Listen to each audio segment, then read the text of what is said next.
চট্টগ্রাম দক্ষিণ জেলা বিএনপির আহ্বায়ক মোহাম্মদ ইদ্রিস মিয়া সম্প্রতি একটি ভাইরাল ভিডিও ঘিরে বিতর্কের কেন্দ্রবিন্দুতে। মাত্র 21 সেকেন্ডের খণ্ডিত এই ভিডিও ছড়িয়ে পড়েছে সামাজিক যোগাযোগ মাধ্যমে, যেখানে তার বক্তব্যকে ঘিরে তৈরি হয়েছে বিভ্রান্তি, এমনটি অভিযোগ এই বিএনপি নেতার।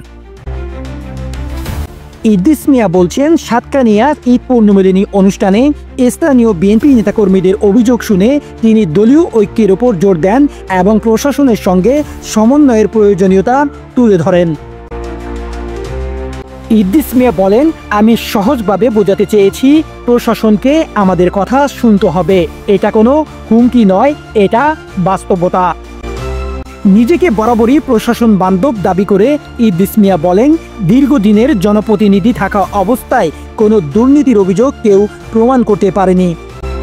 তিনি দাবি করেন, পুরো বক্তব্যের দৈর্ঘ্য 8 মিনিট 12 সেকেন্ড হলেও তার মধ্যে মাত্র 21 সেকেন্ড ছেটে এনে বিভ্রান্তিমূলক বার্তা তৈরি করেছে একটি কুচক্রী মহল। এই লাইনটিকে ঘিরে চলছে মূল বিতর্ক। তবে ইদ্রিস মিয়ার ব্যাখ্যা, এটি ছিল একটি নীতিগত বাস্তবতা তুলে ধরার চেষ্টা, হুমকি নয়।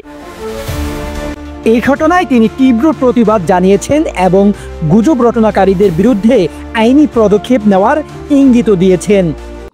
আমার যে বক্তব্যটা এখানে প্রকাশ করা হয়েছে, আমার মূল বক্তব্য ছিল 8 মিনিট 12 সেকেন্ডের।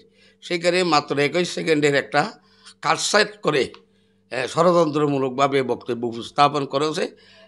আমি মনে করি এতে আমার বক্তব্যের যে কাটসাইট করে যেটা করা হয়েছে, এটা একটা ষড়যন্ত্রমূলক করা হয়েছে। পুরো বক্তব্যটা আপনাকে আমি দিচ্ছি, পুরো বক্তব্যটা আপনি শুনলেই অবশ্যই আপনি বুঝতে পারবেন। বক্তব্যের খণ্ডিত অংশ ছড়িয়ে দিয়ে রাজনৈতিক নেতাদের বিতর্কে টানা নতুন কিছু নয়।